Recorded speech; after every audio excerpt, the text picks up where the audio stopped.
Okay, here's part two. Part two of probably three. I know I said four in the first one. Probably only going to need three to do all of this. So, one of the things we talked about when we discussed the structure of the cosmos were the heavens and the hells. And so it makes the most sense in this video to follow up on that by discussing the nature of the various descents that can occur within the heavens and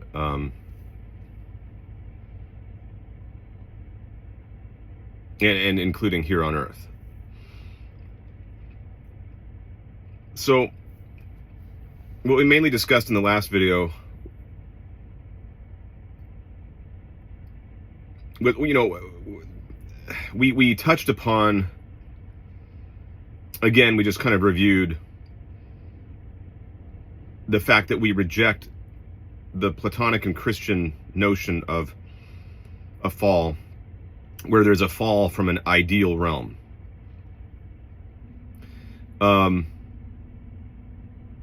We don't have an ideal realm.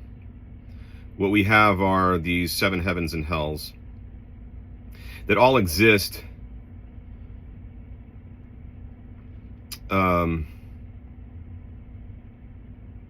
one on top of the other, not literally, but when speaking spiritually and ethically, morally, and purgatively, we can imagine them being sort of stacked one on top of the other. And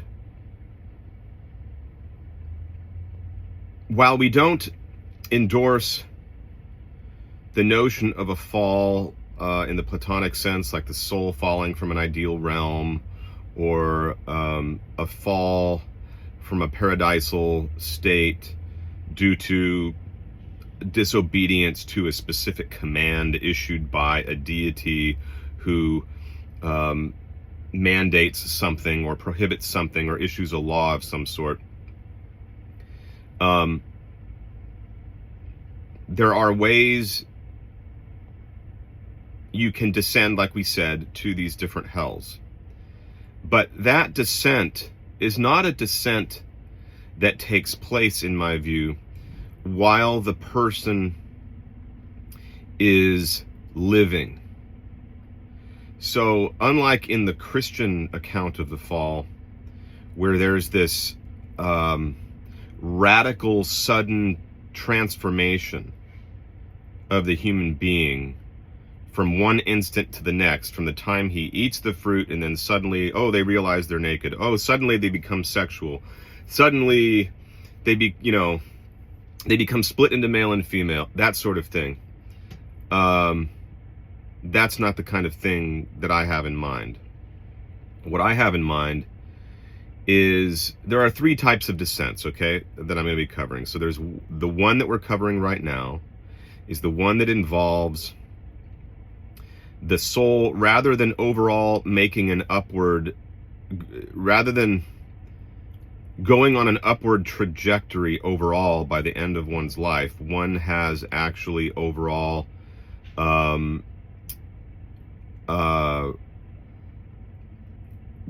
on a downward trajectory.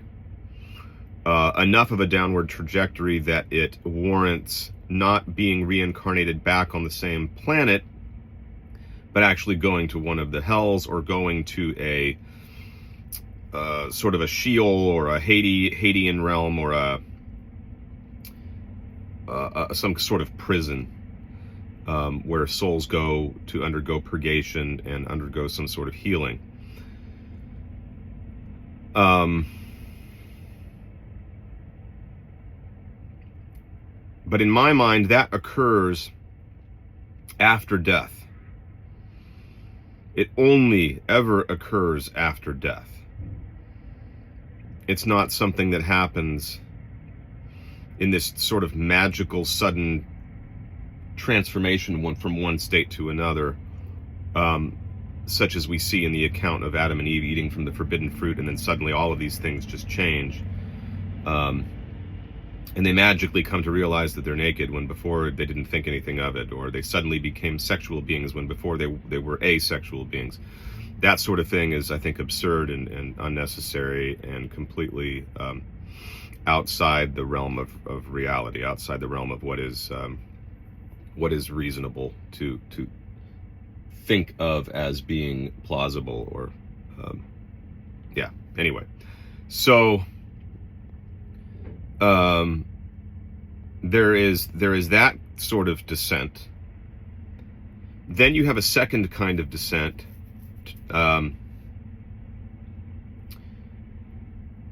that you see in the mythologies.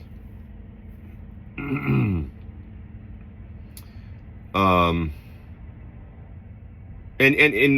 it's ongoing. Actually, we see this in the with the UAP/UFO phenomenon, where we're learning, the more we observe and study the phenomena, and the more witnesses there are to this phenomena, and the more we're able to sort of measure the phenomena and gather information and data about it, we are realizing that these entities are entering and exiting through portals, through interdimensional realms.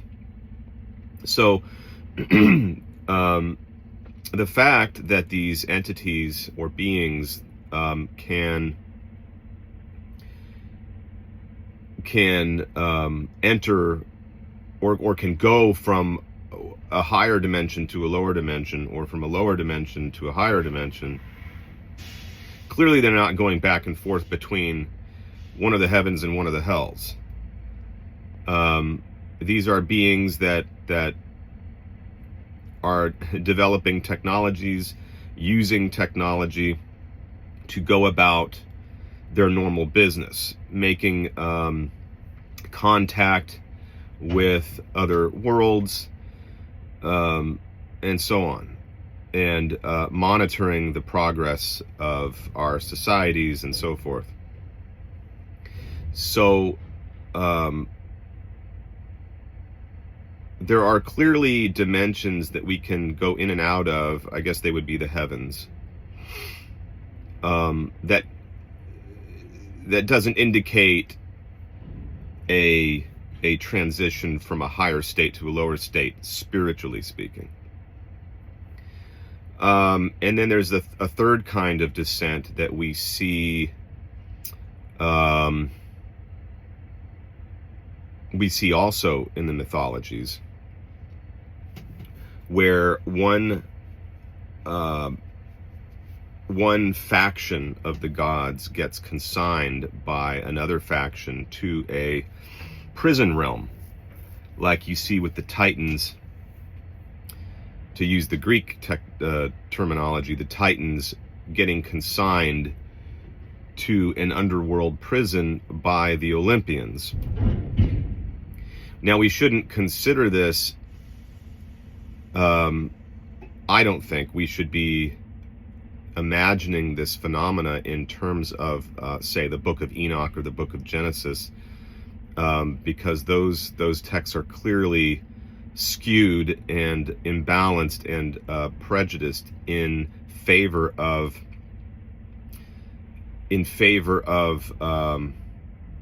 sort of whitewashing Yahweh's reputation. Yahweh is obviously a very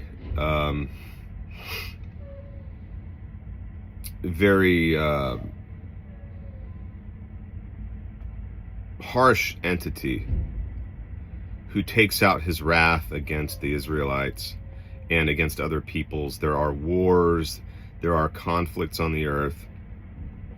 But rather than consigning Yahweh to one of these, rather than labeling Yahweh as one of the Titans, he gets labeled as one of the gods initially, but then he is later considered to be on par with El, the head of the divine council, and before you know it, he is worshipped as the Most High. So he supplants El, or usurps El, if not literally, at least in the narrative. But he could just as well be considered a Titan. If you want to consider the Titans to be evil, well, then you could do the same thing with Yahweh. Yahweh, therefore, wouldn't be an Olympian. He could be a Titan. But you see, what distinguishes the Olympians from the Titans is not that one side consists of good angels, so to speak, and the other side consists of fallen angels. We don't have this black and white good and evil. We have factions that may consist of good and evil people on an individual scale, such as you see here on our own planet, and I think that's what you would see. But the factions that we are most acquainted with in the mythologies are factions of the elite who came here to pursue certain agendas and certain projects. And so we see them not at their best, but at their worst in a lot of cases. Not in every case, but in a lot of cases, we see them engaging in warfare, usurping one another's place in the hierarchy of authority. We see them with different agendas. Some are, like the Titans, attempting to recruit soldiers from among the human populace into a rebellion to topple the Olympian gods. And so I think what we're seeing is just the Titans just had the short end of the stick. They were on the losing side, so naturally in the narratives they get demonized, and then they end up getting consigned to Tartarus, or whatever the Greeks called it, where apparently they continue to be, as occultists often invoke these beings and communicate with these beings. Are they demons in the sense that Christianity considers them to be demonic? Not necessarily, but I think that there's a lot of resentment among these beings, and these beings are not all particularly ethical or looking out for our best interests. So you sort of you invoke them at your own risk, and you can be harmed by invoking such entities. So I would not necessarily endorse those sorts of occult practices. So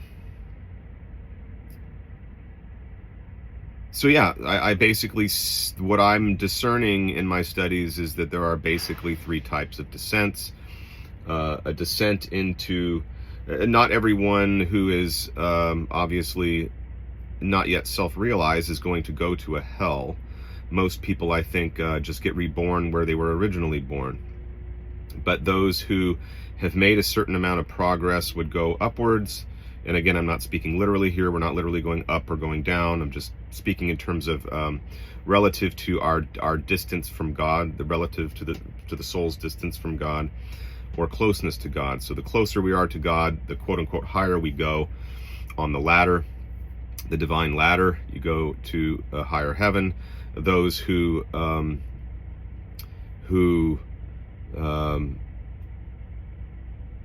are moving away from the divine in terms of the way they live would go to the hells, one of the hells, and this all happens at death. And then there's, like I said, the descent that we see with the Anunnaki and the Sumerian myths, where, well, sorry, we like I said, we see that in our own day with the UFO phenomenon. We see, like I said, beings just going back and forth between realms,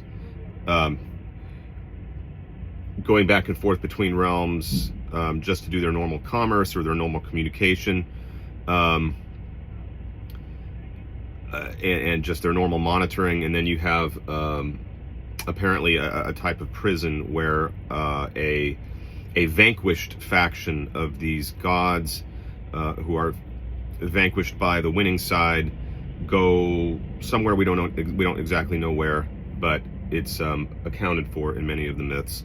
So I think there are many more dimensions than just the 7 heavens and the 7 hells. I think there's a lot of different places that have a lot of different purposes,